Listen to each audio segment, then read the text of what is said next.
السلام علیکم ورحمۃ اللہ وبرکاتہ۔ نحمده ونصلی علی رسولہ الکریم، اما بعد فاعوذ باللہ من الشیطان الرجیم، بسم اللہ الرحمن الرحیم۔ رب اشرح لی صدری ویسر لی امری واحلل عقدۃ من لسانی یفقهوا قولی۔ وَإِذَا سَأَلَكَ عِبَادِي عَنِّي فَإِنِّي قَرِيبٌ أُجِيبُ دَعْوَةَ الدَّاعِ إِذَا دَعَانِ فَلْيَسْتَجِيبُوا لِي وَلْيُؤْمِنُوا بِي لَعَلَّهُمْ يَرْشُدُونَ۔ اور جب میرے بندے آپ سے میرے بارے میں سوال کریں تو کہہ دیجئے بے شک میں قریب ہوں، میں پکارنے والے کی پکار کا جواب دیتا ہوں جب وہ مجھے پکارے۔ تو ان کو چاہیے کہ یہ میرا حکم مانیں اور مجھ پر ایمان رکھیں تاکہ وہ ہدایت پائیں۔ فَاسْتَغْفِرُوهُ ثُمَّ تُوبُوا إِلَيْهِ إِنَّ رَبِّي قَرِيبٌ مُجِيبٌ۔ سو اس سے بخشش مانگو، پھر اس کی طرف پلٹ آؤ، یقیناً میرا رب قریب ہے، قبول کرنے والا ہے۔ اللہم ربنا ولک الحمد حمدا کثیرا طیبا مبارکا فیہ۔ اے اللہ ہمارے رب، تیرے ہی لیے سب تعریف ہے، بہت زیادہ پاکیزہ اور بابرکت تعریف۔ اللہم صلی علی محمد وعلی آل محمد کما صلیت علی ابراہیم وعلی آل ابراہیم انک حمید مجید۔ اللہم بارک علی محمد وعلی آل محمد کما بارکت علی ابراہیم وعلی آل ابراہیم انک حمید مجید۔ پروگرام قریب و مجیب کے سلسلے میں آج ہم ڈر اور گھبراہٹ کے وقت کی دعاؤں کے بارے میں پڑھیں گے۔ ہم سب جانتے ہیں کہ اللہ تعالیٰ نے اس دنیا کو امتحان کی جگہ بنایا ہے۔ انسان اس فانی دنیا میں طرح طرح کی آزمائشوں میں مبتلا ہو جاتا ہے۔ اللہ تعالیٰ کا فرمان ہے وَلَنَبْلُوَنَّكُمْ بِشَيْءٍ مِّنَ الْخَوْفِ وَالْجُوعِ وَنَقْصٍ مِّنَ الْأَمْوَالِ وَالْأَنفُسِ وَالثَّمَرَاتِ وَبَشِّرِ الصَّابِرِينَ۔ اور یقیناً ہم تمہیں خوف اور بھوک اور مالوں اور جانوں اور پھلوں کی کمی میں سے کسی نہ کسی چیز کے ساتھ ضرور آزمائیں گے۔ یعنی امتحان تو ہونا ہے، آزمائش تو آنی ہی ہے۔ اور آپ ایسے صبر کرنے والوں کو خوشخبری دے دیجئے کہ جنہیں مصیبت پہنچے تو وہ کہے انا للہ و انا الیہ راجعون۔ نتیجہ کیا ہوتا ہے؟ ایسے لوگوں پر اللہ کی رحمتیں اور نوازشیں ہوتی ہیں، اور ایسے ہی لوگ ہدایت یافتہ ہوتے ہیں۔ ایک اور جگہ پر سورۃ الانبیاء میں اللہ تعالیٰ فرماتے ہیں وَنَبْلُوكُمْ بِالشَّرِّ وَالْخَيْرِ فِتْنَةً وَإِلَيْنَا تُرْجَعُونَ۔ اور ہم تمہیں برائی اور بھلائی میں مبتلا کر کے آزماتے ہیں اور تم سب ہماری ہی طرف لوٹائے جاؤ گے۔ دونوں جگہ جہاں آزمائش کی بات آئی وہاں واپس لوٹنے کی بات آئی کہ انسان پر وہ آزمائش ہلکی ہو جائے۔ جب انسان یہ سوچتا ہے کہ یہ زندگی بہت مختصر ہے اور یہاں کے امتحان اور یہاں کی تکلیفیں بھی آخرت کے مقابلے میں بہت چھوٹی ہیں۔ ابن عباس کہتے ہیں اس کا مطلب ہے کہ ہم تمہیں سختی اور خوشحالی، صحت اور بیماری، دولت اور فقر، حلال اور حرام، اطاعت اور نافرمانی، ہدایت اور گمراہی کے ساتھ آزماتے ہیں۔ یعنی ان میں سے مختلف چیزیں وقتاً فوقتاً انسان کے سامنے آتی رہتی ہیں جن سے اس کی آزمائش ہوتی رہتی۔ اگر دیکھا جائے تو ہر لمحے ہماری ایک آزمائش ہو رہی ہوتی ہے، ایک امتحان ہوتا ہے کہ ہم ابھی کے نیئر فیوچر کے بارے میں کیا فیصلہ کرتے ہیں، کسی خیر کا یا شر کا۔ ہم اپنے لیے کون سی چوائسز رکھتے ہیں، کسی بھی معاملے پر پیش آنے میں اچھا ہو یا برا ہمارا ری ایکشن کیا ہوتا ہے، یہ سب کچھ ہمارے امتحان ہی کا ایک حصہ ہے۔ اور انسان کمزور پیدا کیا گیا ہے۔ سورۃ النساء میں اللہ تعالیٰ فرماتے ہیں یرید اللہ ان یخفف عنکم وخلق الانسان ضعیفا۔ اللہ چاہتا ہے کہ تم سے بوجھ ہلکا کرے اور انسان کمزور پیدا کیا گیا ہے. یعنی انسان کو کمزور کس لیے پیدا کیا گیا؟ تاکہ وہ اللہ تعالیٰ کی بارگاہ میں اپنی کمزوری کو ظاہر کرے اور اپنی طاقت اللہ رب العالمین سے حاصل کرے اور ساری نعمتیں اور ہر مشکل کا حل وہیں سے ڈھونڈے. تو جب وہ اللہ تعالیٰ کے سامنے بندہ بن کے رہتا ہے، اس کے سامنے جھک جاتا ہے، اس کی عبادت کرتا ہے، اس سے اپنی محتاجی کا اظہار کرتا ہے، اس کے آگے اپنے ہاتھ پھیلاتا ہے، اس سے دعائیں کرتا ہے، تو اس کو وہ سعادت حاصل ہو جاتی ہے جس کا وہ متلاشی ہوتا ہے، اور اللہ تعالیٰ پھر اس کو اس مشکل سے نکال دیتے ہیں. اور اگر کوئی شخص اپنی طاقت پر، اپنے بل بوتے پر مسائل کو حل کرنا چاہتا ہے تو پھر اللہ تعالیٰ اس سے بے نیازی اختیار کرتا ہے، اور اس طرح انسان کی بد نصیبی کا دور شروع ہو جاتا ہے. جب کوئی مشکل آئے تو اس کا مقابلہ ایمان اور توکل سے کرنا چاہیے. یعنی انسان کمزور ہے، انسان کے پاس وہ طاقت، وہ اسباب نہیں کہ جن کی بنا پر وہ مشکلات کا پورا مقابلہ کر سکے. لہذا اس کا رجوع اور اس کا دھیان اللہ سبحانہ تعالیٰ کی طرف ہی ہونا چاہیے. اس کا بھروسہ اور اعتماد اللہ سبحانہ تعالیٰ کی ذات پر ہی ہونا چاہیے کہ اس وقت جو مشکل آ گئی ہے، جس پریشانی میں مبتلا ہوں میں، اس کو دور کرنے والا صرف اور صرف اللہ ہے. ایمان اور توکل دونوں قرآن مجید میں ساتھ ساتھ بھی آئے ہیں. ایک جگہ پر اللہ تعالیٰ فرماتے ہیں علی اللہ فتوکلوا ان کنتم مؤمنین، اللہ پر توکل کرو اگر تم مومن ہو. یعنی اس دنیا میں کسی بھی امتحان اور کسی بھی آزمائش میں انسان صرف اسی وقت پورا اتر سکتا ہے جب وہ اللہ تعالیٰ پر بھروسہ کرنے والا ہو، اللہ کا سہارا پکڑنے والا ہو، اللہ کی طرف رجوع کرنے والا ہو. جب وہ یہ سمجھے کہ مجھ پر جو کچھ بھی آیا ہے اللہ کے اذن سے ہی آیا ہے، میں اللہ کی نگاہ میں ہوں، اللہ تعالیٰ میرے بارے میں جانتا ہے کہ اس وقت میری کیفیت کیا ہے، اور اس مشکل سے نکالنے کا حل اور راستہ بھی اسی کے ہاتھ میں ہے. اور اگر انسان یہ توکل نہیں کرتا تو پھر وہ مایوسی کی نظر ہونے لگتا ہے. جو سمجھتا ہے کہ میرا رب سب کچھ کر سکتا ہے، ان اللہ علی کل شیء قدیر، اللہ تعالیٰ ہر چیز پر قدرت رکھتا ہے اور وہ مجھے اس مشکل سے ضرور نکال دے گا، تو اللہ تعالیٰ اس کی مدد ضرور کرتا ہے. اور جب تک وہ مشکل حل نہیں ہوتی، اس کے اندر ایک صبر اور ایک اطمینان کی کیفیت پیدا ہو جاتی ہے کہ میرا رب جانتا ہے کہ میں کس حال میں ہوں اور وہی میرے لیے کافی ہے. حسبی اللہ و نعم الوکیل، نعم المولا و نعم النصیر. لیکن اگر انسان صرف اسباب پر ہی بھروسہ کر لیتا ہے کہ اس خاص مشکل سے نکلنے کے لیے مجھے مال چاہیے، یا اس مشکل سے نکلنے کے لیے لوگ چاہیے، یا پھر کچھ اور ریسورسز چاہیے، وہ صرف دنیاوی مادی وسائل کی طرف دیکھتا ہے، تو پھر اس کی مشکل حل تو شاید ہو جائے کیونکہ وہ اسباب بھی اللہ کے اذن سے کام کرتے ہیں، لیکن اس کا دل بے قرار رہتا ہے. توکل کرنے کا فائدہ یہ ہوتا ہے کہ مشکل اور مصیبت اور تکلیف کا وقت اطمینان کے ساتھ گزر جاتا ہے، اور یہی چیز انسان کے لیے فائدہ مند ہے.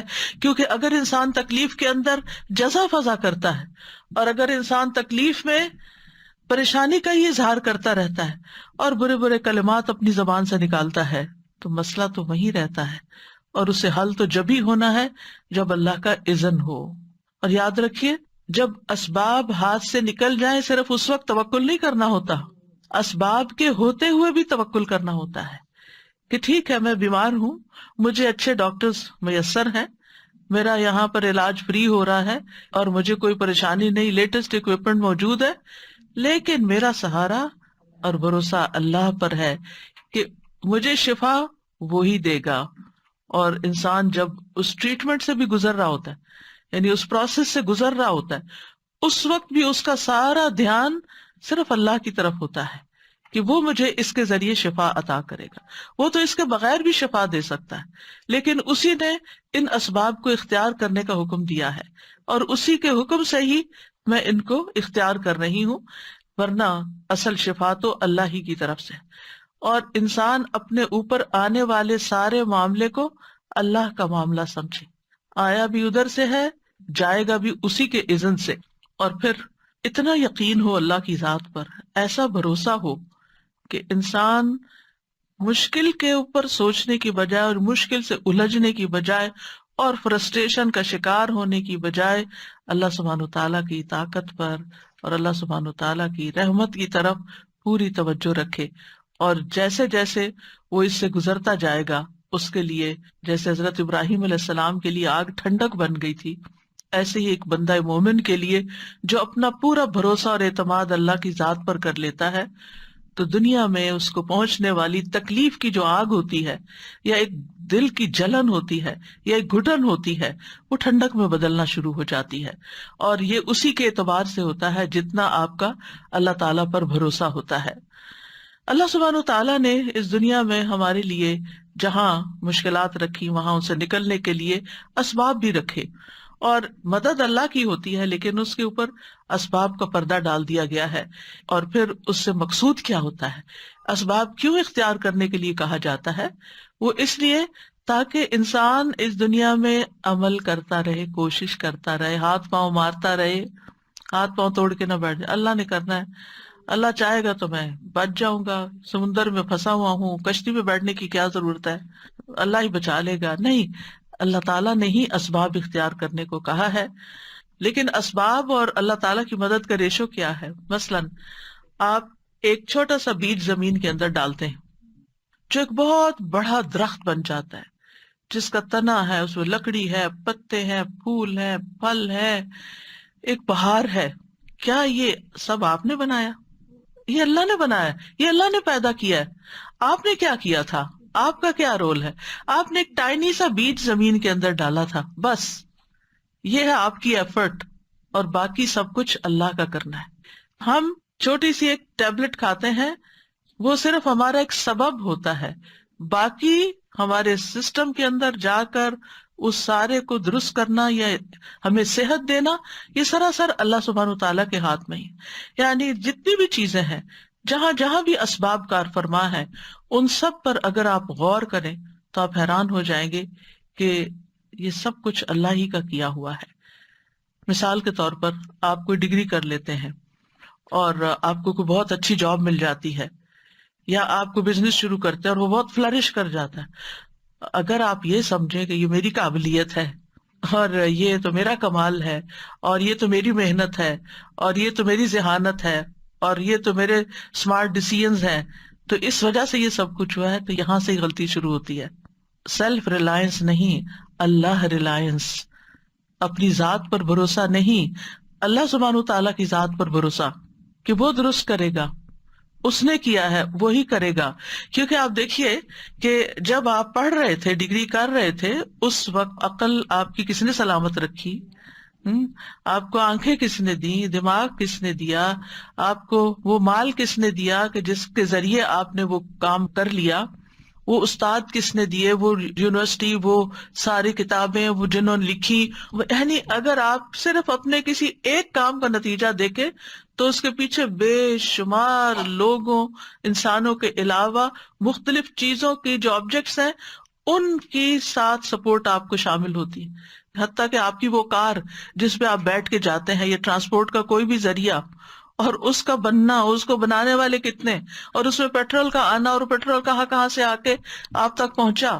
یعنی کسی ایک چیز کی بھی کمی ہو جاتی ہے نا تو ہم اپنے مقصد تک نہیں پہنچ سکتے۔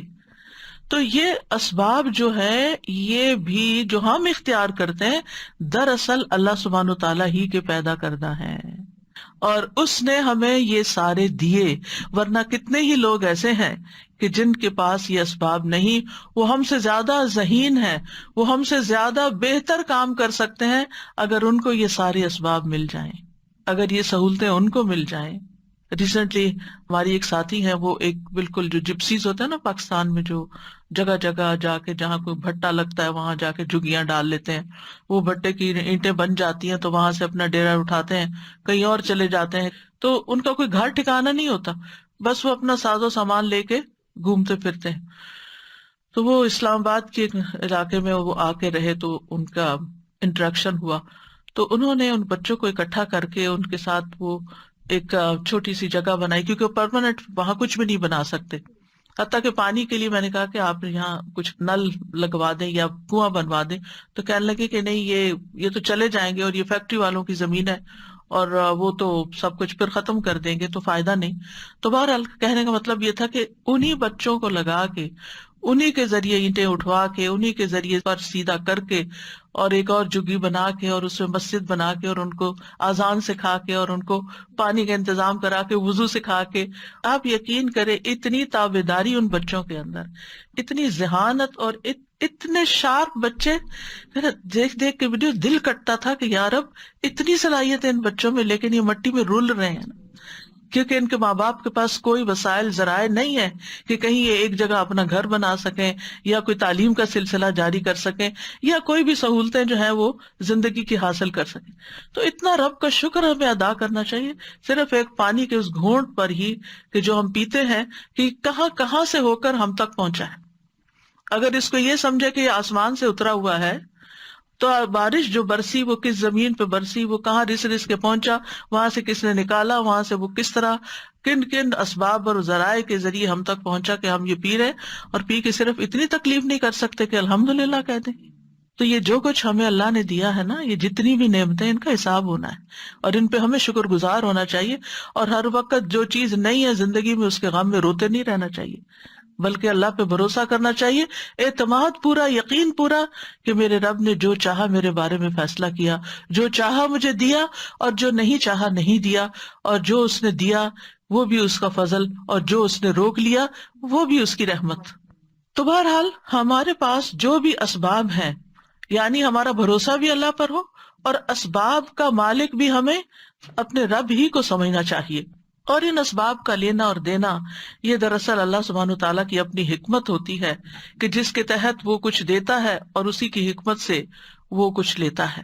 تو بہرحال زندگی میں کوئی بھی چیز جو پیش آئے تو اس کے مقابلے کے لیے یا اس کے حل کے لیے، کوئی بیماری ہو، کوئی تکلیف ہو، کوئی غم ہو، کوئی دکھ ہو، کوئی کمی ہو، اللہ کی طرف رجوع کر کے اس پر اعتماد کرنا چاہیے، سارا معاملہ اللہ کے سپرد کر کے، اللہ کے حوالے کر کے خود صبر سے کام لینا چاہیے، اور اسی میں کامیابی، صبر کے ساتھ ہی کامیابی آتی ہے۔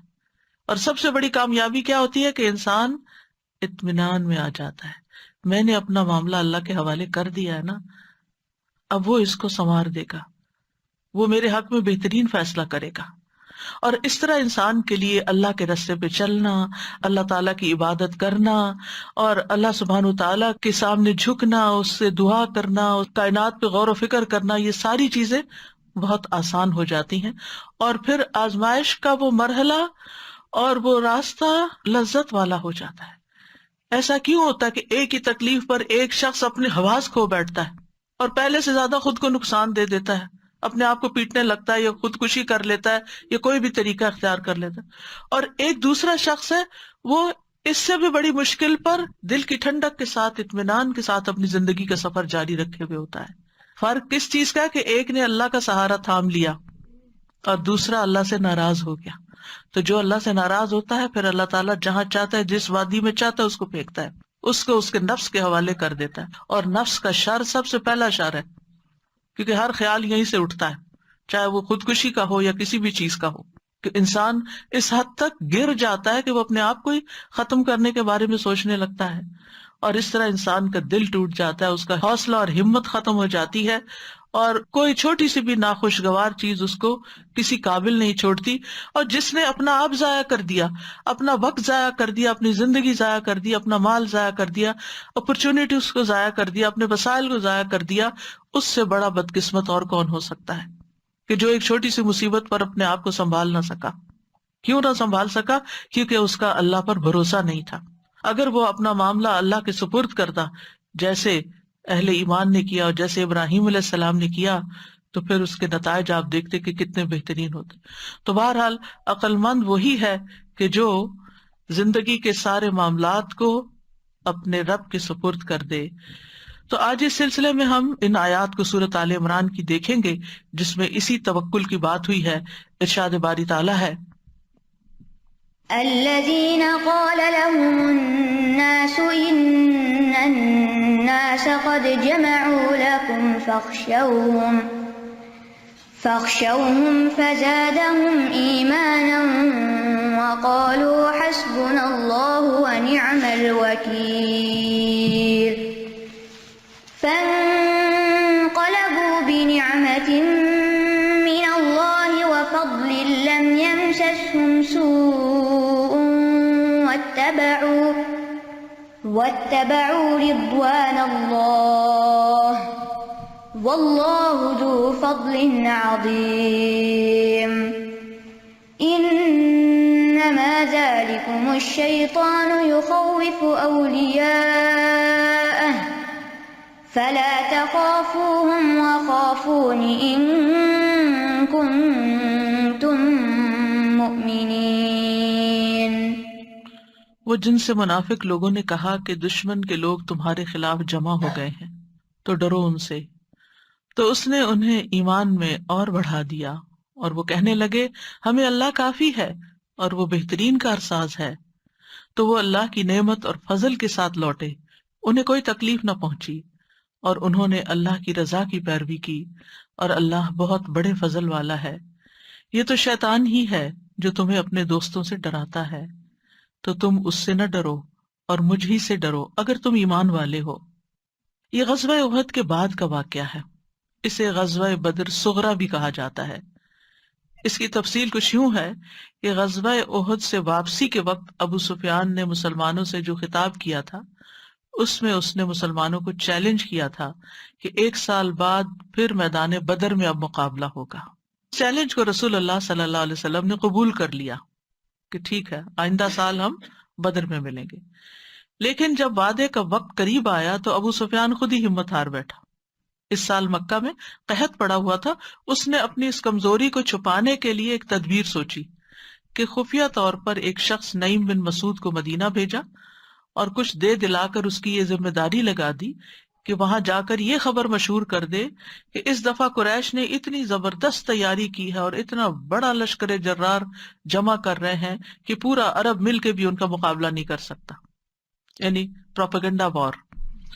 تو اس کا مقصد کیا تھا کہ مسلمانوں کو خوف زدہ کیا جائے، دہشت زدہ کیا جائے کہ اتنا بڑا لشکر آ رہا ہے تو ہم تو بچیں گے نہیں اب، اور ان میں ہمت نہ رہے، یعنی مقصد تھا مسلمانوں کو ڈرانا۔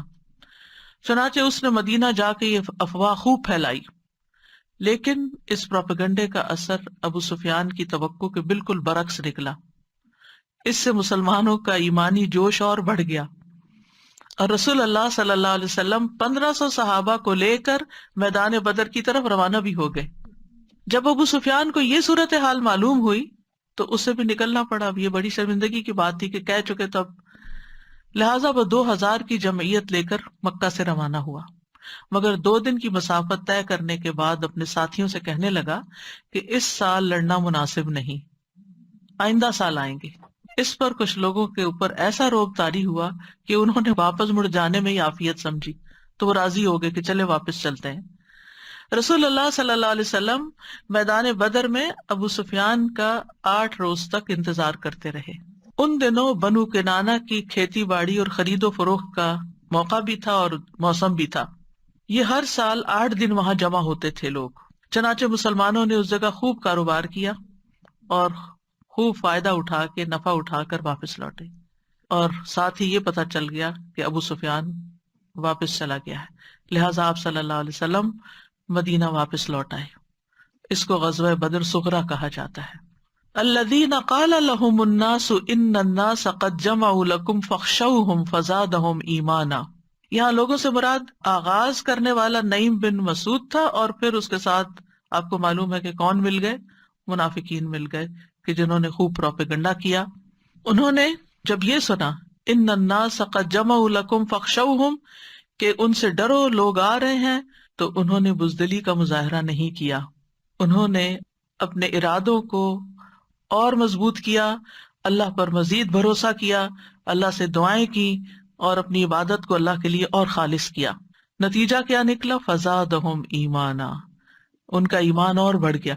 آپ دیکھیں مشکل آتی ہے، آپ اللہ سے دعا کرتے ہیں، آپ ذکر کی کثرت کرتے ہیں، آپ نوافل پڑھتے ہیں، تو آپ اور زیادہ دین میں آ جاتے ہیں نا، آپ کے ایمان میں اضافہ ہونے لگتا ہے، یعنی نیک عمل ایمان میں اضافے کا باعث بنتے ہیں، اور ایمان میں اضافہ آپ کے توکل میں اضافے کا باعث بنتا ہے.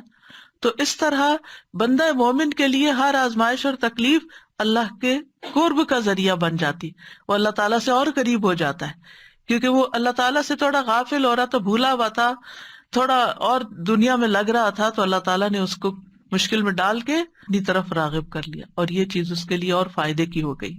یعنی دشمن تو ہمیشہ چاہتا ہے نا کہ نقصان پہنچا کر اس کو گرا دے اپنے اوپوننٹ کو، لیکن جس کے ساتھ اللہ کی ذات ہو وہ گرتا نہیں ہے، وہ اس شر میں سے بھی خیر پا لیتا ہے، وہ اس تکلیف میں بھی راحت پا لیتا ہے، وہ صبر سے کامیابی پا لیتا ہے اور اجر عظیم پا لیتا ہے. تو بہرحال اس آیت سے بھی پتہ چلتا ہے کہ ان کا ایمان اور بڑھ گیا، جس سے پتہ چلتا ہے کہ مختلف واقعات ہماری زندگی میں یا ایمان کے بڑھانے کا ذریعہ بنتے ہیں یا ایمان گھٹانے کا بنتے ہیں.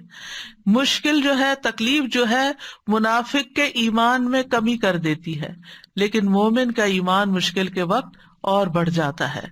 وَقَالُوا حَسْبُنَا اللَّهُ وَنِعْمَ الْوَكِيلُ، اور وہ کہنے لگے کہ ہمیں اللہ ہی کافی ہے اور وہ بہترین کارساز ہے. یعنی اسباب تھوڑے ہیں ہمارے پاس، افراد تھوڑے ہیں ہمارے پاس، لیکن ہمارے ساتھ اللہ جو ہے، اور جس کے ساتھ اللہ ہو اس کے لیے کسی چیز کی کمی نہیں ہوتی. حسبنا اللہ ونعم الوکیل. حسب کا مطلب ہوتا ہے کافی ہونا، کفایت کرنا. یعنی مسلمان اس بات پر ایمان رکھتا ہے کہ اللہ تعالیٰ اپنی قدرت، اپنی عظمت، اپنے جلال اور اپنی بے پایاں رحمت کے ساتھ بندے کو ہر اس چیز سے کافی ہے جو اس کو پریشانی میں ڈالے ہوئے ہے. جو بھی اس کو مصیبت آئے تو وہ اللہ کی تدبیر سے، اللہ کی قوت سے ہر خطرہ ٹل سکتا اور وہ پریشانی دور ہو سکتی ہے. جس سے مومن کو ڈر لگتا ہے اور جس سے وہ دشمن سے ڈرتا ہے جو مومن کو نقصان دینا چاہتا ہے. تو اس طرح مومن اللہ پر بھروسہ کر کے اپنے آپ کو ایک حفاظت میں پاتا ہے اور اس مشکل سے بچ بھی جاتا ہے اور اس کے برے نتائج سے بھی بچ جاتا ہے. ونعم الوکیل کا مطلب ہے کہ میں اس رب کی تعریف کرتا ہوں، کتنا اچھا کارساز ہے. تعریف ہو رہی ہے نا اللہ کی کہ جو ہمیں کافی ہے، جو ہماری ضرورت کو پوری کر دے گا، جو ہماری مشکل کو آسان کر دے گا. ابن قتیبہ کہتے ہیں کہ وکیل کا معنی ہے کفیل. انسان کے مال میں اس کا کفیل وہ ہوتا ہے جو اس کی کفالت کرتا ہے، اس کی حفاظت کرتا ہے، اس کو قائم رکھتا ہے. خطابی کہتے ہیں کہ وکیل وہ ہوتا ہے جو بندوں کے رزق اور اس کی مصلحتوں کی ضمانت دینے والا ہو. تو اللہ سبحانہ وتعالیٰ تمام جہانوں کی حفاظت کا ذمہ دار ہے. نعم الوکیل اللہ تعالیٰ کی تعریف کا کلمہ ہے کہ اللہ تعالیٰ ہی حفاظت کرنے والا ہے. وہی کارساز، کام بنانے، کارساز کا مطلب ہوتا ہے کام بنانے والا ہے، ہم پر احسان کرنے والا ہے. اور جو اللہ پہ توکل کرتا ہے اللہ تعالیٰ اس کو کافی ہو جاتا ہے اور اس کو وہاں سے مدد ملتی ہے جہاں سے وہ سوچ بھی نہیں سکتا.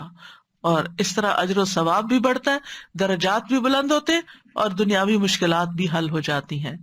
فانقلبوا بنعمت من اللہ وفضل لم یمسسہم سوء. اس توکل کا نتیجہ کیا نکلا کہ وہ اللہ کی نعمت اور فضل کے ساتھ واپس لوٹے. یعنی وہاں نفع بھی کمایا، کاروبار بھی کیا اور بغیر کسی شر تکلیف پہنچے واپس آئے. لم یمسسہم سوء، انہیں کوئی تکلیف نہ پہنچی. یعنی عافیت کے ساتھ، ایمان میں اضافے کے ساتھ اللہ کی مدد پر اور کتنا بھروسہ اور یقین بڑھ گیا ہوگا کہ اللہ سبحانہ تعالیٰ نے ہمیں کس طرح محفوظ رکھا اس جنگ سے. یعنی دشمن سے سلامت رہے، عافیت ہوئی اور مزید اللہ تعالیٰ کی مہربانیاں ہوئی، کاروبار میں نفع ملا اور اللہ تعالیٰ کی خاص نعمت حاصل ہو گئی ان کو. یعنی کوئی ایسی چیز انہیں نہیں پہنچی کہ جس سے انہیں کوئی غم ہوتا یا تکلیف ہوتی یا پریشانی ہوتی. بغیر کسی پریشانی، جتنا خوف پھیلایا گیا تھا اس کے مقابلے میں امن اور اطمینان اور سکون اور خوشی اور مال لے کر واپس لوٹے. واتبعوا رضوان اللہ، اور اس سے بڑی چیز کیا حاصل ہوئی کہ انہوں نے اللہ کی رضا کی پیروی کی، یعنی اللہ کی اطاعت کی. کوئی ایسا کلمہ منہ سے نہیں نکالا، کوئی ایسی بات نہیں منہ سے نکالی کہ جس سے اللہ ناراض ہو، بلکہ اور زیادہ اللہ کا ذکر کیا. واللہ ذو فضل عظیم، اور اللہ تو بہت بڑے فضل والا ہے. یعنی اللہ کے فضل کو تو کوئی شمار ہی نہیں کر سکتا. اللہ کا فضل بہت زیادہ ہے، بہت بڑا. ان صحابہ پر تو اللہ کا فضل بہت ہی بڑا رہا کہ اللہ کی رضا بھی حاصل ہو گئی، جنگ کی سختی بھی نہ رہی، دشمن بھی مرعوب ہو گیا کہ مسلمان ایسے بزدل نہیں ہے، وہ جھوٹے پراپیگنڈے ان پہ اثر نہیں کرتے، اور پھر مالی فائدے بھی ہوئے، یعنی ہر طرح کی کامیابیاں، مادی، روحانی، جسمانی، ہر طرح کے فائدے لے کر واپس آئے۔ پھر فرمایا انما ذالکم الشیطان یخوف اولیاءہ فلا تخافوہم وخافون ان کنتم مؤمنین، یہ تو دراصل شیطان ہے جو اپنی پیروی کرنے والوں کو ڈراتا ہے۔ نفس کے بعد شیطان دشمن ہے انسان کا، کہ جو ایسے مواقع پر انسان کو خوف زدہ کرتا ہے، اس کے دل میں وسوسے ڈالتا ہے۔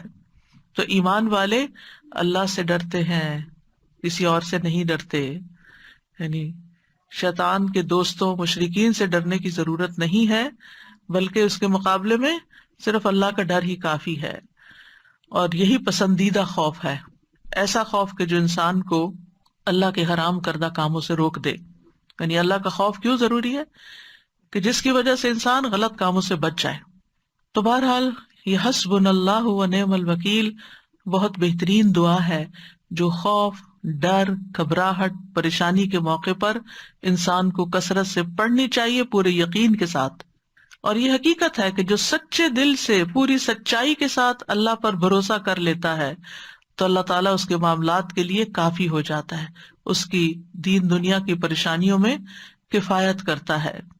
آزمائشیں انعامات بن جاتی ہیں، اور محتاجی دولت مندی بن جاتی ہے، اور پریشانیاں خوشی میں بدل جاتی ہیں، ایمان میں اضافہ ہو جاتا ہے، یقین بڑھ جاتا ہے۔ تو جب انسان کو کوئی فائدہ ہو اس وقت بھی پڑھنا چاہیے حسبنا اللہ و نعم الوکیل، کوئی نقصان درپیش ہو اس موقع پر بھی یہی پڑھنا چاہیے۔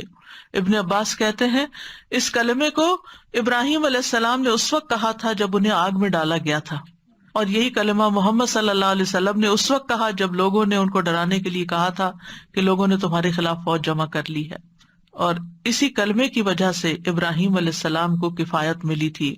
قالوا حرقوه وانصروا آلهتكم ان كنتم فاعلين قلنا يا نار كوني بردا وسلاما على ابراہیم وارادوا به كيدا فجعلناهم الاخسرين، انہوں نے کہا اسے جلا دو اور اپنے معبودوں کی مدد کرو کیونکہ یہ ان کے خلاف ہے، اگر تم کچھ کرنے والے ہو۔ ہم نے کہا اے آگ تو ابراہیم پر سراسر ٹھنڈک اور سلامتی والی بن جا۔ انہوں نے اس کے ساتھ ایک چال چلنے کا ارادہ کیا تھا، ہم نے انہی کو انتہائی خسارے میں ڈال دیا، دنیا کے اعتبار سے بھی ناکام ہوئے اپنی چال میں، اور آخرت میں بھی ناکامی ان کے منتظر ہے۔ ان باتوں سے یہ پتہ چلتا ہے کہ مصائب مومن کے ایمان میں اضافہ کے لیے آتے ہیں۔ لوگ عام طور پر سوال کرتے ہیں کہ کیسے پتہ چلے کہ یہ ہمارے لیے کوئی آزمائش ہے یا ہمارے لیے کوئی مصیبت ہے؟ تو اگر کوئی بھی تکلیف آپ کے ایمان میں اضافے کا ذریعہ بن جاتی ہے تو وہ آزمائش ہے، کہ اللہ سبحانہ وتعالیٰ آپ کے ایمان میں آپ کو ترقی دینا چاہتا ہے، اور اگر وہ پہلے سے بھی گیا ایمان تو پھر تو وہ آپ کے لیے مصیبت ہی مصیبت ہے۔ پھر اسی طرح یہ ہے کہ جو سچے مومن ہوتے ہیں وہ دشمنوں کے جمع ہونے اور دشمنوں کی چالوں سے نہیں گھبراتے، وہ فوراً اللہ کی پناہ لیتے ہیں، ایک اکیلے اللہ کو اپنے لیے کافی سمجھتے ہیں، جو سارے دشمنوں پر حاوی ہے، سب پر بھاری ہے۔ جب ان پہ کوئی مشکل آتی ہے تو کیا کہتے ہیں انا الی اللہ راغبون، ہم اللہ کی طرف رغبت کرنے والے ہیں۔ اور پھر جس کے ساتھ اللہ ہو، اگر پوری دنیا بھی اس کو چھوڑ جائے نا، ماں باپ، دوست احباب، رشتہ دار، ہسبینڈ وائف، جو بھی چھوڑ دے، اس کو فرق نہیں پڑتا، کہتے اللہ ہے نا، جس اللہ نے پہلے میرے لیے سارے انتظام کیے تو وہ دوبارہ بھی کر دے گا، تو اس کا خوف نکل جاتا ہے، کیونکہ وہ جانتا ہے کہ اللہ بہت بڑے فضل والا ہے۔ وہ آتا ہے نا ہجرت کرنے والوں کے لیے وَمَن يَخْرُجْ مِن بَيْتِهِ مُهَاجِرًا إِلَى اللَّهِ وَرَسُولِهِ ثُمَّ يُدْرِكْهُ الْمَوْتُ فَقَدْ وَقَعَ أَجْرُهُ عَلَى اللَّهِ، دنیا میں بھی غنائم ملتے ہیں اور آخرت کے لیے بھی اجر مقرر ہو جاتا ہے۔ اسی طرح ایک اور دعا جو نبی صلی اللہ علیہ وسلم کو سکھائی گئی، فَإِن تَوَلَّوْا فَقُلْ حَسْبِيَ اللَّهُ لَا إِلَٰهَ إِلَّا هُوَ عَلَيْهِ تَوَكَّلْتُ وَهُوَ رَبُّ الْعَرْشِ الْعَظِيمِ، پھر بھی اگر وہ آپ کی بات نہ سنیں، منہ موڑ لیں، تو آپ کہہ دیجیے اللہ مجھے کافی ہے، اس کے سوا کوئی معبود نہیں، اسی پر میں نے بھروسہ کیا، توکل کیا، اور وہ عرش عظیم کا رب ہے، بہت بڑا رب ہے۔ یہ بہت بابرکت دعا ہے۔ اس کو کرنے کے لیے اللہ سبحانہ تعالیٰ نے نبی صلی اللہ علیہ وسلم کو اس وقت حکم دیا جب آپ لوگوں کے پاس ہدایت لے کر آئے، صراط مستقیم لے کر آئے، حق لے کر آئے، لیکن انہوں نے اس سے اعراض برتا، منہ موڑ لیا۔ جو کچھ آپ انہیں سکھانا چاہتے تھے انہوں نے انکار کر دیا، اس نصیحت اور حق کو قبول نہیں کیا جو آپ انہیں کر رہے تھے۔ اب آپ سوچئے، آپ کسی بھی ایسی سچویشن میں ہوتے ہیں، آپ دوسرے کے لیے خیر اور بھلائی چاہتے ہیں، آپ اس کو اچھا مشورہ دے رہے ہیں، آپ اس کی خیر خواہی کے لیے اس کو کوئی نصیحت کر رہے ہیں، آپ اس کو دین کی طرف بلا رہے ہیں، وہ آپ سے منہ موڑ لیتا ہے، آپ کو چھوڑ دیتا ہے۔ بعض اوقات ایسا بھی ہوتا ہے، اور آپ سب نے ایکسپیرینس کیا ہوگا کہ جو ہی آپ اللہ کی طرف زیادہ ہوئے، آپ کے دنیا والے دوستوں نے آپ کو چھوڑنا شروع کر دیا کہ ان کا تو راستہ ہی بدل گیا ہے۔ اور پھر بعض اوقات کئی تعلقات ایسے ہوتے ہیں نا جن کی کمپنی میں انسان بڑا خوش ہوتا ہے، بچپن سے دوست ہوتے ہیں، بہت سی چیزیں ہوتی ہیں، تو ان کے جانے کا کچھ غم بھی ہوتا ہے انسان کو، اور ان کے ساتھ کچھ فائدے بھی وابستہ ہوتے ہیں، لیکن ایسے میں انسان اپنے آپ کو تنہا محسوس نہ کرے۔ اتنا پیارا کلمہ اللہ نے سکھا دیا کہ اگر یہ دوسرے لوگ منہ موڑ جائیں تو پھر کیا کرو، یہ کہو حسبی اللہ ونعم الوکیل، مجھے اللہ کافی ہے۔ اور آپ دیکھیے کہ اس میں صرف نان مسلم شامل نہیں، اس میں صرف دین سے دور بھاگنے والے شامل نہیں، اس میں بعض اوقات آپ کے بڑے اپنے بھی شامل ہوتے ہیں کہ بعض اوقات خاندان میں ایسی سچویشن ہو جاتی ہے کہ سارے ایک بات کہہ رہے ہوتے ہیں اور آپ ایک بات کہہ رہے ہوتے ہیں اور آپ ہی صحیح بات کہہ رہے ہوتے ہیں، لیکن وہ ان کی سمجھ میں نہیں آتی اور الٹا آپ کے خلاف باتیں بنانا شروع کر دیتے ہیں، اور آپ اپنے آپ کو بالکل تنہا محسوس کرتے ہیں کہ شاید میں ہی غلط ہوں۔ نہیں، آپ غلط نہیں ہوتے، لیکن ان کو آپ کی بات سمجھ نہیں آ رہی۔ تو وہ جو ایک تنہائی کا سا یا لونلی نیس کا یا ایک اکیلے پن کا احساس ہوتا ہے، کوئی بھی میرے ساتھ نہیں، کوئی بھی میرا ساتھ نہیں دے رہا، کوئی بھی میری مدد نہیں کر رہا، کوئی بھی مجھے سپورٹ نہیں دے گا، تو پھر دل نہیں ٹوٹنا چاہیے، کوئی بات نہیں، اللہ ہے نا، اللہ کافی ہے مجھے۔ اگر اللہ کی نظر میں میری یہ بات، میرا یہ فیصلہ، میرا یہ کام درست ہے تو میری کسی کی بھی پرواہ نہیں ہے۔ تو انسان غنی ہو جاتا ہے، اللہ اس کو بے پرواہ کر دیتا ہے، اللہ اس کے دل سے غم دور کر دیتا ہے، اللہ لوگوں کے چھوڑنے کا غم اس سے ہٹا دیتا ہے کہ کوئی بات نہیں۔ بعض اوقات آپ کو کوئی بڑا اہم کام کرنا ہوتا ہے، کوئی اچھا پروجیکٹ لے کے آپ چلتے ہیں، آپ ایک دوست سے بات کرتے ہو، کہتے ہیں یہ دیوانگی ہے، ایسی تمہارا خیال ہے، دوسری سجیشن وہ بھی کوئی کام کی نہیں، تیسری وہ بھی، آپ سوچتے ہیں کہ کسی کو میری بات ہی نہیں سمجھ آتی، کوئی میرا ساتھ ہی دینے کو تیار نہیں۔ ایسے تمام دل ٹوٹنے والے ٹائمز پر حسبی اللہ ونعم الوکیل، اگر میں ایک خیر کا کام لے کر چلی ہوں تو اللہ میری مدد کرنے والا ہے۔ کیونکہ ہم دیکھیے کہ دنیا میں بڑے کام صرف ان لوگوں نے کیے ہیں جن کا حوصلہ بلند ہوتا ہے، جن کا توکل پھر اللہ کی ذات پر ہوتا ہے کہ یہ ہوگا، اللہ کرے گا، کرنے والا اللہ ہے، میں طریقہ کروں گی، سبب اختیار کروں گی، محنت کروں گی، لیکن برکتیں اور رحمتیں تو اللہ ہی کی طرف، فضل تو اللہ کی طرف، اللہ ذو فضل عظیم، بڑا فضل تو اللہ کے پاس ہے۔ ہم لوگوں کے ہاتھوں کی طرف دیکھتے ہیں، لوگوں کے خزانے کی طرف دیکھتے ہیں، اصل خزانوں کا مالک کون ہے، اور ان لوگوں کا بھی مالک کون ہے؟ وہ بھی اللہ ہے، ان کے دل بھی اللہ کے ہاتھ میں، وہی انہیں توفیق دے گا تو خیر کے کام میں ساتھ دیں گے، نہیں تو نہیں دیں گے۔ تو کوئی بھی ایسا موقع جہاں آپ کے اپنے پیارے آپ کا ساتھ نہ دیں، وہاں بھی دل چھوٹا نہ کریں، وہاں بھی آپ کا دل نہیں ٹوٹنا چاہیے، کیونکہ اللہ آپ کے ساتھ ہے۔ تو فَإِن تَوَلَّوْا، اگر یہ منہ موڑ جائیں، آپ کا ساتھ نہ دیں، تو آپ حسبی اللہ کہیں، لا الہ الا ہو کہیں، علیہ توکلت کہیں، وہو رب العرش العظیم کہیں۔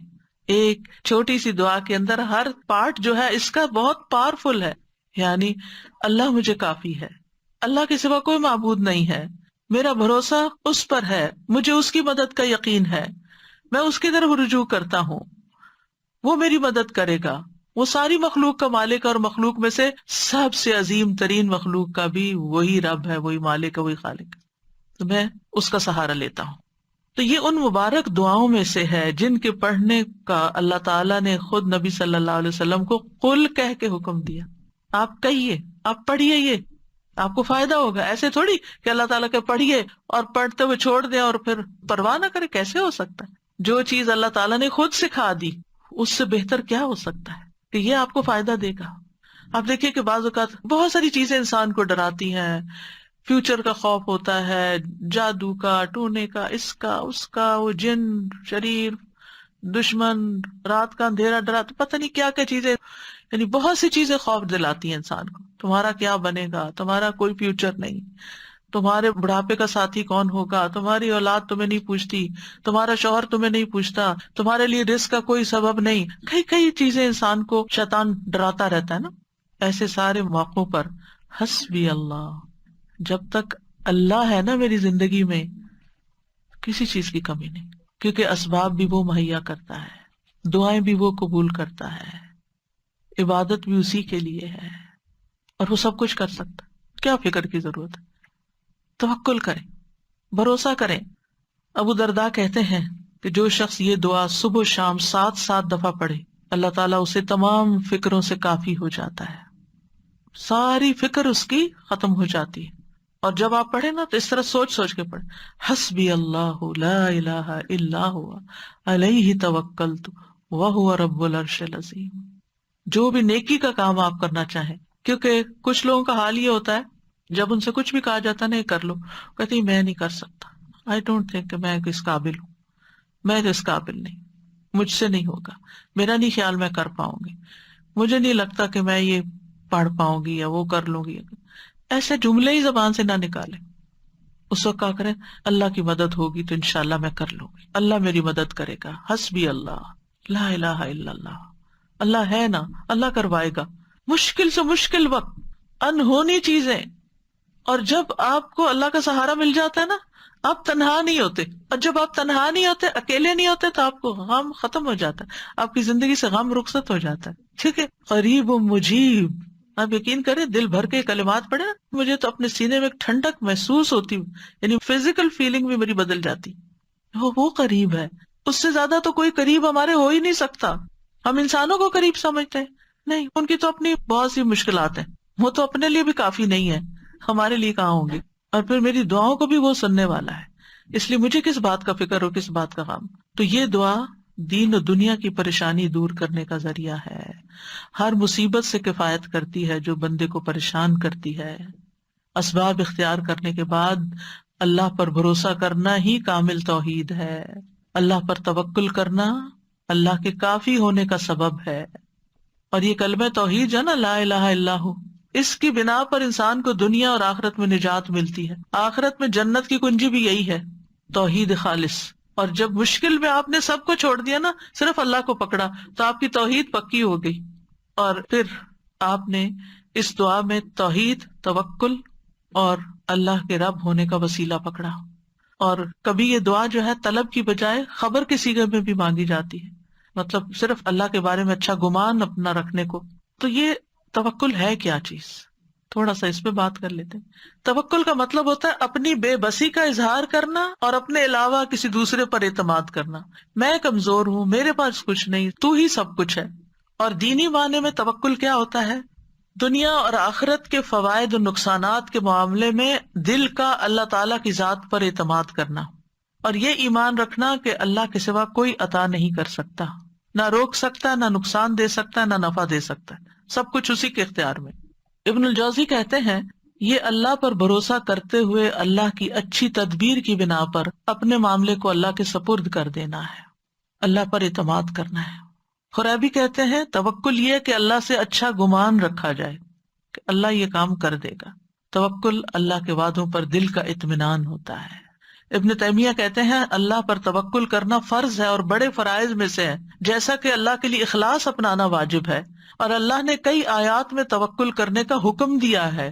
یہ وضو کرنے کے حکم غسل جنابت کے حکم سے بھی بڑا حکم ہے، اور اللہ نے اپنے علاوہ کسی اور پر توکل سے منع کیا. یعنی وضو کا حکم تو ایک دفعہ آیا نا، جنابت سے غسل کا حکم تو قرآن میں ایک دفعہ آیا، توکل کا حکم کئی دفعہ آیا. تو ہم وضو کا اہتمام تو ضرور کرتے ہیں، پاکیزہ ہونے کا اہتمام کرتے ہیں، لیکن جب توکل کی باری آتی ہے تو ہم فیل ہو جاتے ہیں، وہ ہمیں یاد نہیں رہتا. پھر سعید بن جبیر کہتے ہیں اللہ پر توکل کرنا ایمان کا خلاصہ ہے. ابو محمد سہل کہتے ہیں مقامات میں توکل سے زیادہ باعزت کوئی اور مقام نہیں.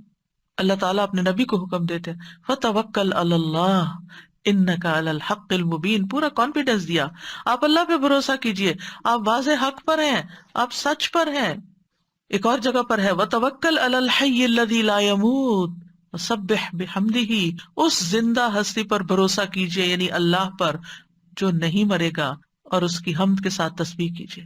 ہم کس پر بھروسہ کر رہے ہوتے ہیں؟ انسانوں پر جو کہ ختم ہو جانے والے. مومنوں کو حکم دیا وَعَلَى اللَّهِ فَلْيَتَوَكَّلِ الْمُتَوَكِّلُونَ، وہ توکل کرنے والوں کو اللہ پر توکل کرنا چاہیے. رب المشرق والمغرب لا الہ الا هو فاتخذہ وکیلا، مشرق اور مغرب کا رب ہے، اس کے سوا کوئی معبود نہیں، سو اسی کو کارساز بناؤ، اس کو اپنا کام درست کرنے والا سمجھو.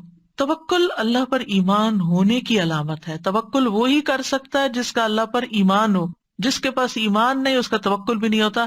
جتنا ایمان زیادہ ہوگا اتنا توکل زیادہ ہوگا، جتنا ایمان کم ہوگا اتنا توکل کم ہوگا، جتنا توکل کم ہوگا اتنا ایمان کم ہوگا، جتنا توکل بڑھے گا اتنا ایمان بڑھے گا.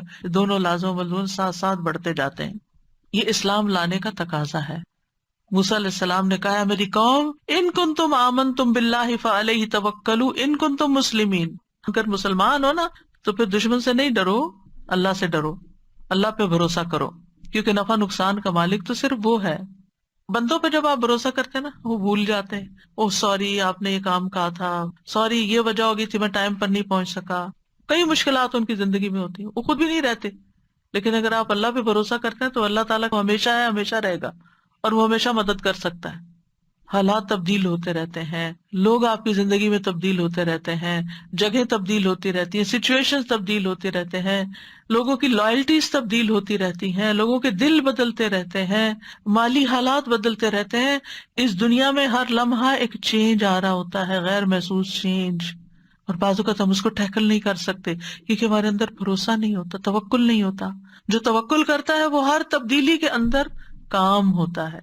موسم بدل رہا ہے کوئی بات نہیں، کوئی بھی چیز پسند کے خلاف کوئی بات نہیں، سب ٹھیک ہو جائے گا. تو اللہ سبحانہ تعالیٰ نہ ہم سے غافل ہے اور نہ ہی ہم سے دور ہے، اس لیے کسی اور کو کارساز بنانے کی بجائے اسی کو سہارا سمجھا جائے، کیونکہ جو اللہ کے سوا دوسروں کو سہارا بناتا ہے تو ایسے سہارے کمزور ہوتے ہیں. مکڑی کا گھر اس کی مثال دی گئی قرآن میں. تو ہر کام کا ارادہ کرنے کے بعد اللہ پہ بھروسہ کرے. فَإِذَا عَزَمْتَ فَتَوَكَّلْ عَلَى اللَّهِ، عزم کر لیا توکل اللہ پر. لوگوں کا ڈر ہو تو بھی توکل اللہ پر، لوگ منہ موڑ رہے ہو تو توکل اللہ پر، کوئی چیز غم زدہ کرتی ہے توکل اللہ پر، جان کو خوف لاحق ہے توکل اللہ پر. جیسے جادوگروں نے کہا تھا فرعون کے مقابلے میں فَقْضِ مَا أَنْتَ قَاضٍ، جو فیصلہ کرنا کر لو، ہم تو اللہ کی طرف جانے والے، تم ہمارا کیا بگاڑ لو گے. جادوگر تھے، کس حرام کام میں پڑے ہوئے تھے، ایمان آیا کہاں پہنچ گئے، سارا ڈر ہی نکل گیا اندر سے. جب کسی کی سازشوں کا علم ہو، کوئی چالیں چل رہا ہے ہمارے خلاف، توکل اللہ پہ، کیونکہ ہم نہیں نبٹ سکتے لوگوں کی چالاکیوں سے، اللہ نبٹنے والا کافی ہے. دشمنوں کا خوف ہو، کوئی بھی مدد اور نصرت چاہیے توکل اللہ پہ. کوئی اذیت دے، کوئی تکلیف دے، کوئی پریشان کرے جہاں سے آپ کو خوف لائق رہتا ہے، اب پتہ نہیں یہ میرے ساتھ کیا کرے گا، اس نے پہلے بھی جادو کیا تھا مجھ پہ، وہ بڑا مشکل ٹوٹا، اب پھر یہ پھر کر دے گا مجھ پہ. عام طور پہ لوگوں کی یہ ذہنی کیفیت رہتی ہے نا، وہ فلاں آیا تھا نا مجھے نظر لگ گئی تھی، اب یہ پھر آ گیا، اب پھر یہ کچھ کر کے جائے گا. نہیں، مت ڈریں، اللہ کافی ہے. جب ایسا کوئی خوف آنے لگے حسبی اللہ و نعم الوکیل، کوئی کچھ بھی نہیں کر سکتا، اللہ ہے نا بس. اگر کوئی الزام لگائے آپ پر، آپ کو کوئی جھوٹا کہے، کوئی اور طرح سے تنگ کرے، تکلیف دے، تو اللہ پہ بھروسہ کرے کہ اللہ تو کافی ہو جائے ان سے مجھ کو. پھر اسی طرح بعض اوقات انسان کو کچھ کمپرومائز کرنے پڑتے ہیں، کسی کے ساتھ صلح کرنی پڑتی ہے، کچھ اپنے حق چھوڑنے پڑتے ہیں. بعض اوقات آپ لیٹ گو کر دیتے ہیں اپنا کوئی حصہ کہ اپنے بہن بھائی سے لڑائی ختم کر کے، تو پھر آپ سوچتے میرا کیا ہوگا. تو اللہ پہ توکل ہے، اللہ کافی ہے، اللہ مجھے کہیں اور سے دے گا. میں نے اللہ کی خاطر چھوڑا ہے نا، اللہ اس سے کئی گنا زیادہ لوٹائے گا، کیونکہ اللہ کی خاطر یہ کیا ہے میں نے. پھر اسی طرح کوئی بدشگونی ہوتی ہے، کتنی چیزیں ہیں بدشگونی کی جسے لوگ ڈراتے ہیں، کالی بلی سے، پتہ نہیں اور کس کس سے، یہ رستہ کاٹ گئی، وہ فلاں نظر آ گیا.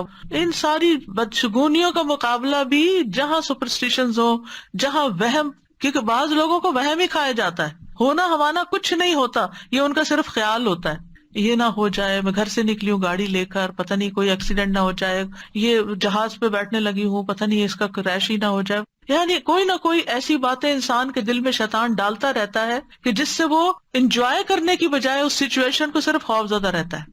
تو ایسے تمام توہمات، ایسی تمام خوف زدہ کرنے والی باتیں، ان کے لیے کیا کریں؟ اللہ پہ توکل کریں. پھر اسی طرح آخری زمانے کے جو فتنے ہیں، دجال کا آنا ہے، ان سب مواقع پر بھی اللہ پر بھروسہ، اللہ کا دامن تھامے، اللہ کی طرف رجوع کریں. جب نبی صلی اللہ علیہ وسلم نے ایک موقع پر دجال کے بارے میں لوگوں کو آگاہ کیا تو آپ نے فرمایا کہ جب وہ یہ دعویٰ کرے گا نا کہ میں تمہارا رب ہوں، تو جو شخص یہ کہہ دے کہ تو ہمارا رب نہیں، ہمارا رب تو اللہ ہے، ہم اسی پہ توکل کرتے ہیں، اسی کی طرف رجوع کرتے ہیں اور ہم تیرے شر سے اللہ کی پناہ میں آتے ہیں، تو اس کو اس پر تسلط حاصل نہیں ہوگا، وہ اس کو نہیں پکڑ سکے گا. اس وقت بھی ربنا اللہ علیہ توکلنا والیہ انبنا نعوذ باللہ من شرک، یہ اگر کوئی پڑھ لے گا تو دجال اس کا کچھ نہیں بگاڑ سکے گا. تو بہرحال جو لوگ اللہ پہ توکل کرتے ہیں ایک طرف وہ شر سے بچ جاتے ہیں، دوسری طرف ان کو بہت سے فائدے بھی ہوتے ہیں، اللہ کی محبت ملتی ہے، کیونکہ ان اللہ یحب المتوکلین، اللہ توکل کرنے والوں سے محبت کرتا ہے، اللہ ان کو کافی ہو جاتا ہے. وَمَن يَتَوَكَّلْ عَلَى اللَّهِ فَهُوَ حَسْبُهُ، جو اللہ پہ توکل کرے گا اللہ اسے کافی ہوگا. وَتَوَكَّلْ عَلَى اللَّهِ وَكَفَى بِاللَّهِ وَكِيلًا، اللہ پہ بھروسہ کریں، اللہ کافی ہے کارساز، پھر آپ کو اس کے سوا کسی کی مدد کی ضرورت بھی نہ رہے گی. توکل انسان کو بہادر بنا دیتا ہے، توکل انسان کو مستقبل کے خوف سے بچاتا ہے، اینگزائٹی سے بچاتا ہے. اینگزائٹی میں یہی ہوتا ہے نا کہ پتہ نہیں ابھی کیا ہوگا، پتہ نہیں ابھی ہوگا کہ نہیں، پر بے چینی بے قراری، تو توکل آپ کو اطمینان میں ڈال دیتا ہے، شیطان سے حفاظت ملتی ہے، وہم دور ہو جاتے ہیں، آخرت میں بڑا اجر ہے. وَلَأَجْرُ الْآخِرَةِ أَكْبَرُ لَوْ كَانُوا يَعْلَمُونَ الَّذِينَ صَبَرُوا وَعَلَىٰ رَبِّهِمْ يَتَوَكَّلُونَ، اور آخرت کا اجر تو بہت بڑا ہے، کاش وہ جانتے ہوتے. جن لوگوں نے صبر کیا اور اپنے رب پر ہی بھروسہ کرتے ہیں ان کے لیے آخرت میں بہت بڑا اجر ہے، کیونکہ انہوں نے ہر موقع پر اپنی توحید خالص کر لی، اللہ پہ بھروسہ کر لیا، اللہ پہ بھروسہ کر لیا. رزق کا معاملہ ہو، بیماری صحت کا معاملہ ہو، اولاد کا معاملہ ہو، انسانوں کا معاملہ ہو، لوگوں کی پھیلائی ہوئی افواہوں کا معاملہ، کچھ بھی ہو، اللہ کافی ہے مجھے. یعنی ایسے لوگ زندگی میں سب سے زیادہ پرسکون ہوتے ہیں جو اپنے معاملات اللہ کے سپرد کر دیتے ہیں. تو اس لیے کوئی بھی چیز جب آپ کے دل میں گھبراہٹ ذرا سی بھی ڈالے، فوراً پڑھے حسبنا اللہ ونعم الوکیل یا حسبی اللہ ونعم الوکیل، حسبی اللہ لا الہ الا هو علیہ توکلت وہو رب العرش العظیم. دل میں بہت سے خوف آتے ہیں نا، یہ فوت ہو گیا تو ہماری رزق روزی کا بندوبست کیا ہوگا، بیٹا نہیں بیٹی پیدا ہوگی تو شاید مجھے طلاق ہو جائے، فلاں ہو گیا تو ایسا ہو جائے گا. یہ جو ہمارے معاشرے میں پائے جانے والے طرح طرح کے خوف ہے نا، تو اس دن بھی میں نے کہا تھا کہ خواتین کو ایموشنلی اسٹرانگ ہونے کی ضرورت ہے، اور یہ صرف اللہ پر بھروسہ اور اعتماد ہے جو آپ کو اسٹرانگ کر سکتا ہے. جب تک آپ صرف لوگوں پہ بھروسہ کریں گے، لوگ قابل اعتماد نہیں. یہ نہیں میں کہتی کہ ان پہ ٹرسٹ کر نہیں سکتے، وہ مس ٹرسٹ کا ذریعہ ہے، نہیں، مقصد یہ کہ وہ کمزور ہے نا، وہ ہر چیز کا احاطہ نہیں کر سکتے. آپ والدین پہ بھروسہ کرتے ہیں، ان کی بھی لمٹس ہیں، آپ بچوں پہ ٹرسٹ کرتے ہیں، ان کی بھی لمٹس ہیں. یہ نہیں کہ وہ آپ کو دھوکہ دینا چاہتے ہیں، آپ اپنے کسی پرابلم کے لیے وکیل ہائر کرتے ہیں، اس کی بھی لمٹس ہیں. دنیا میں ہر ایک کی لمٹس ہیں، کوئی آپ کی ساری توقعات پہ پورا نہیں اتر سکتا، لیکن اللہ ہے جو سب توقعات پہ پورا اتر سکتا ہے، وہ سب کچھ کر سکتا ہے. یقین پختہ کریں. اصل میں پتہ کیا معلوم ہے سب کچھ ہمیں، لیکن نہ یقین ہے نہ یقین سے پڑھتے ہیں، پھر دل چھوٹا کر بیٹھتے ہیں، پھر دل ٹوٹا پڑا ہوتا ہے، پھر نیچے گرے پڑے ہوتے ہیں. اپنے آپ کو اٹھائیں، مضبوط کریں، اور مضبوطی صرف اللہ سے آتی ہے. پھر اسی طرح ایک اور دعا ہے، ربنا علیک توکلنا والیک انبنا والیک المصیر. اے ہمارے رب، ہم نے تجھی پر بھروسہ کیا، تیری ہی طرف رجوع کیا، تیری ہی طرف ہم نے لوٹنا ہے. پھر اللہ ربی لا اشرک بہ شیئا. نبی صلی اللہ علیہ وسلم کو جب کوئی چیز گھبراہٹ میں ڈالتی، یہ انگزائٹی کے وقت پڑھنے کی دعا ہے، اللہ اللہ میرا رب، اس کا کوئی شریک نہیں. اور پھر ایک بڑی خوبصورت دعا، اعوذ بکلمات اللہ التامات من شر ما خلق. میں پناہ مانگتا ہوں اللہ کے تمام کلمات کے ساتھ ہر اس چیز کے شر سے جو اس نے پیدا کی. رسول اللہ صلی اللہ علیہ وسلم نے فرمایا، جو کسی منزل پر پڑاؤ ڈالے، کسی بھی جگہ، وہاں وہ یہ دعا پڑھ لے تو اس جگہ سے نکلنے تک کوئی چیز اس کو نقصان نہیں دے گی. آپ کسی کے گھر میں گئے ہیں، آپ کسی شاپ پر گئے ہیں، آپ کسی ہاسپٹل میں گئے ہیں، آپ گروسری کرنے گئے ہیں، کہیں بھی اپنی جاب پلیس پہ گئے ہیں، انٹر ہونے کے بعد 3 دفعہ اعوذ بکلمات اللہ التامات من شر ما خلق پڑھ لیں، کوئی چیز نقصان نہیں دے گی. کچھ نقصان نظر آتے ہیں سامنے، کچھ تو وائرس نظر بھی نہیں آتے کہ کہاں سے آ چمٹے. لیکن اگر آپ اللہ کی پناہ میں ہیں تو کوئی چیز آپ کو نقصان نہیں دے گی. تو اعوذ، میں پناہ لیتا ہوں، میں التجا کرتا ہوں، میں اللہ سبحانہ تعالیٰ کے حوالے اپنے آپ کو کرتا ہوں. بکلمات اللہ، کلمات جمع قلت ہے لیکن کثرت پہ دلالت کرتی ہے، یعنی اللہ کے تمام کلمات کے ساتھ. جیسے قرآن مجید میں آتا ہے نا، قل لو کان البحر مدادا لکلمات ربی لنفد البحر قبل ان تنفد کلمات ربی وَلَوْ جِئْنَا بِمِثْلِهِ مَدَدًا، کہہ دیجیے اگر سمندر میرے رب کی باتوں کے لیے سیاہی بن جائے تو یقیناً سمندر ختم ہو جائے گا اس سے پہلے کہ میرے رب کی باتیں ختم ہوں، اگرچہ ہم اس کے برابر اور سیاہی لے آئیں. اتنے کلمات ہیں اللہ کے، امیجن نہیں کر سکتے آپ. اور اس سے مراد کونی اور شرعی دونوں طرح کے کلمات ہیں. کلمات سے مراد قرآن مجید بھی لیا گیا ہے جس میں شفا ہے، وہ اللہ کا کلام ہے. اور اللہ کا کلام صرف قرآن نہیں ہے، اس کے علاوہ بھی جتنے اس کے احکامات نازل ہوتے رہتے ہیں ساری مخلوق پر، وہ سارے بھی اللہ کے کلمات ہیں. اور اللہ کے تمام کلمات اپنی خبر میں اور اپنے حکم میں سچے اور عدل والے ہیں. اللہ کے کلمات نقص اور عیب سے پاک ہیں. بندوں کے کلام میں نقص اور عیب ہوتا ہے نا، کبھی وہ سخت ہوتا ہے، کبھی وہ بہت نرم ہوتا ہے، کبھی اس میں گرامیٹیکل مسٹیکس ہوتی ہیں، کبھی وہ کہنا کچھ چاہتے ہیں کہہ کچھ اور جاتے ہیں، کبھی اس میں ٹنگ سلپس ہوتی ہیں، بے شمار غلطیاں. آپ کبھی بھی ایک دفعہ لکھ کے اپنی تحریر سے راضی نہیں ہو سکتے. آپ پھر اسے ریویو کرتے، پھر کہتے یہ ٹھیک نہیں، وہ ٹھیک نہیں، ایسے نہیں، ویسے نہیں، کیونکہ آپ میں نقص ہے نا. ہم کمزور انسان ہیں، لیکن اللہ تعالیٰ کے کسی کلمے میں کسی بات میں کوئی نقص ہے ہی نہیں. لہٰذا میں ان کلمات کے ساتھ اللہ کی پناہ لیتا ہوں. اللہ تعالیٰ کے کلمات میں شفا ہے، کافی ہے، شافی ہے. کس سے؟ من شر ما خلق، ہر اس چیز کے شر سے جو چیز اس نے پیدا کی. مطلب یہ ہے ویسے تو اللہ ہی خالق ہے خیر اور شر کا، لیکن ہم احترام اور ادب کے طور پر یہ نہیں کہتے کہ اس شر کو جو تو نے پیدا، نہیں، یہ نہیں کہتے. ہم کہتے ہیں اس چیز کے شر سے، چیز کا شر جو تو نے پیدا کی، یعنی چیز تو نے پیدا کی اور اس کے اندر خیر اور شر دونوں رکھا، چاہے کوئی انسان ہو چاہے کوئی حیوان ہو، ہر چیز کے اندر خیر اور شر ہوتا ہے. تو اس کا خیر ہمیں عطا کر دینا، اس کے شر سے ہمیں بچا لینا. آپ کوئی بھی چیز کھاتے ہیں، پیتے ہیں، لیتے ہیں، پہنتے ہیں، اوڑھتے ہیں، ہر چیز کے اندر خیر بھی ہے اور شر بھی ہے. آپ انسانوں کے ساتھ ملتے ہیں، جلتے ہیں، ان میں خیر بھی اور ان میں شر بھی. فَأَلْهَمَهَا فُجُورَهَا وَتَقْوَاهَا. تو ہم کیا مانگ رہے ہیں کہ یا اللہ ان کا خیر تو ہمیں پہنچے لیکن ان کا کوئی شر ہمیں نہ چھوئے. کتنی جامع دعا ہے. اب مثلاً ہم ٹریٹمنٹ کرواتے ہیں، ہم کوئی دوا کھاتے ہیں، اس کے سائیڈ ایفیکٹس بھی ہوتے ہیں. ہم کوئی سرجری کرواتے ہیں، جہاں ایک طرف فائدہ اور ہوتا ہے وہاں اس کے کئی اور مسئلے کھڑے ہو جاتے ہیں. تو یا اللہ ان ساری چیزوں کے شر سے بھی مجھے بچا لینا، لیکن خیر مجھے دے دینا. جو اس میں فائدہ ہے وہ تو ٹھیک ہے، لیکن جو شر ہے وہ اپنی رحمت سے دور کر دے. تو آپ دیکھیے کہ پھر آپ کو کہاں خوف رہے گا. ہر جگہ تو آپ یہ پڑھ سکتے ہیں.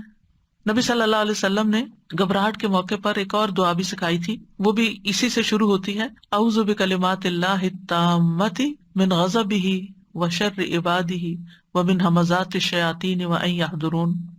میں اللہ کے کامل کلمات کی پناہ میں آتا ہوں اس کی ناراضگی سے، اس کے بندوں کی شرارتوں سے، شیطان کے وسوسوں سے، اور اس بات سے کہ وہ میرے پاس آئیں. عمرو بن شعیب اپنے والد سے اور وہ اپنے دادا سے روایت کرتے ہیں کہ رسول اللہ صلی اللہ علیہ وسلم ڈر یا گھبراہٹ کے موقع پر انہیں یہ کلمات سکھایا کرتے تھے.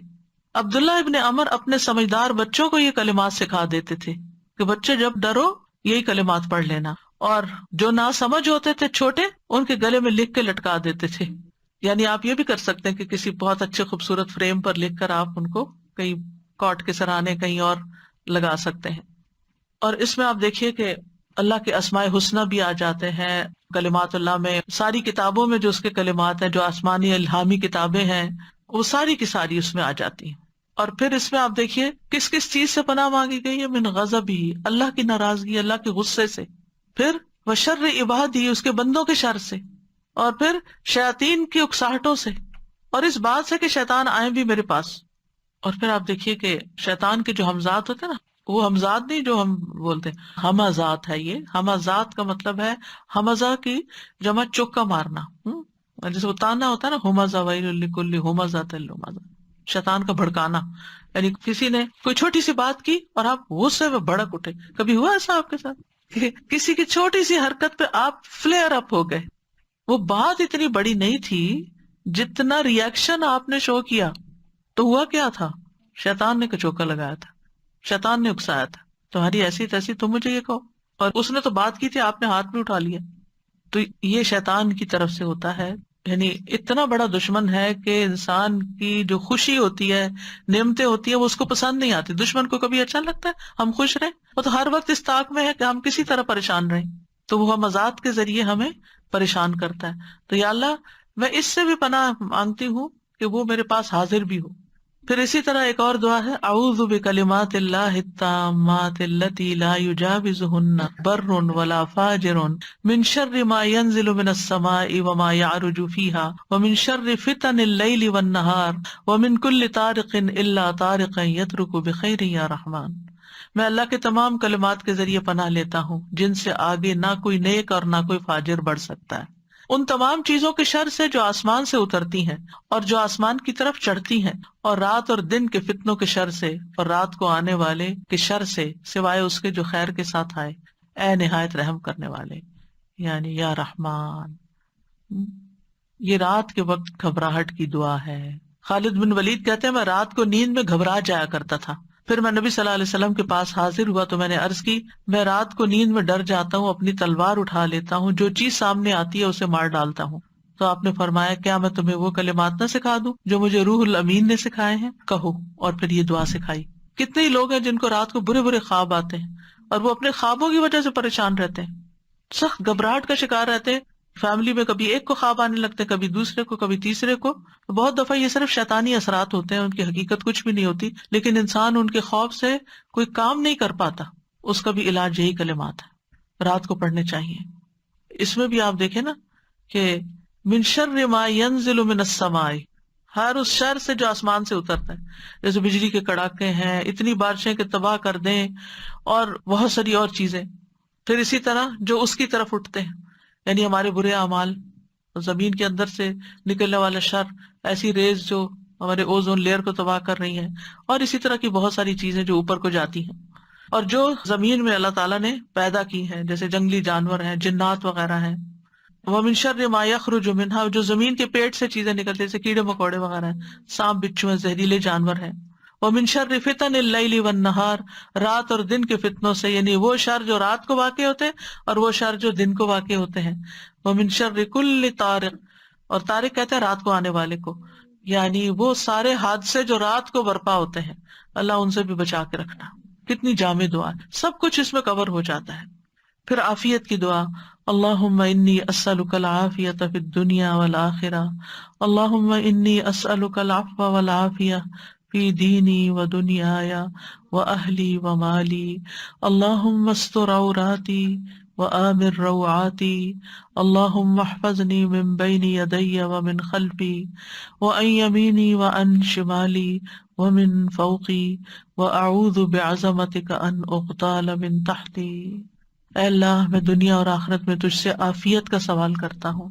اے اللہ میں تجھ سے اپنی دنیا اور دین، اپنے اہل خانہ اور مال کے متعلق درگزر اور عافیت کا سوال کرتا ہوں. اے اللہ میرے عیبوں پر پردہ ڈال دے اور خوف سے مجھے امن عطا کر دے، خوف سے امن عطا کر دے. اے اللہ آگے پیچھے دائیں بائیں اور اوپر کی جانب سے میری حفاظت کر دے، اور میں تیری عظمت کے ذریعے تیری پناہ میں آتا ہوں کہ مجھے نیچے سے اچک لیا جائے، یعنی زمین میں دھنسنے سے مجھے بچا لے. اسی طرح ابن عمر سے روایت ہے کہ رسول اللہ صلی اللہ علیہ وسلم صبح اور شام کی ان دعاؤں میں سے کسی دعا کو ترک نہ کرتے تھے، یعنی صبح کی دعاؤں میں بھی یہ دعا لازم پڑھتے اور شام کی دعاؤں میں بھی یہ پڑھتے تھے. پھر اسی طرح اللہم لک اسلمت وبک آمنت وعلیک توکلت والیک انبت وبک خاصمت، اللہم انی اعوذ بعزتک لا الہ الا انت ان تضلنی انت الحی الذی لا یموت والجن والانس یموتون. اے اللہ میں نے تیری فرما برداری کی، تجھ پر ایمان لایا اور تجھ پر بھروسہ کیا اور تیری طرف رجوع کیا اور تیری ہی مدد سے جہاد کیا. اے اللہ میں تیری عزت کے ذریعے پناہ مانگتا ہوں، تیرے سوا کوئی معبود نہیں کہ تو مجھے گمراہ کرے. تو زندہ ہے جسے موت نہیں، اور جن و انس سب مر جائیں گے. پھر اسی طرح اللہم انت عضدی و نصیری بک احول و بک اصول و بک اقاتل.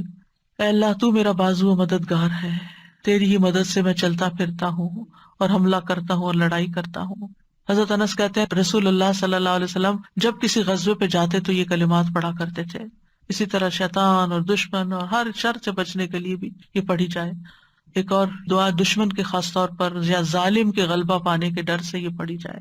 اللہ اکبر، اللہ اعز من خلقہ جمیعا، اللہ اعز مما اخاف واحذر، اعوذ باللہ الذی لا الہ الا هو الممسک السماوات السبع ان یقعن علی الارض الا باذنہ من شر عبدک فلان وجنودہ واتباعہ واشیاعہ من الجن والانس، اللہم کن لی جارا من شرہم جل ثناؤک وعز جارک وتبارک اسمک ولا الہ غیرک.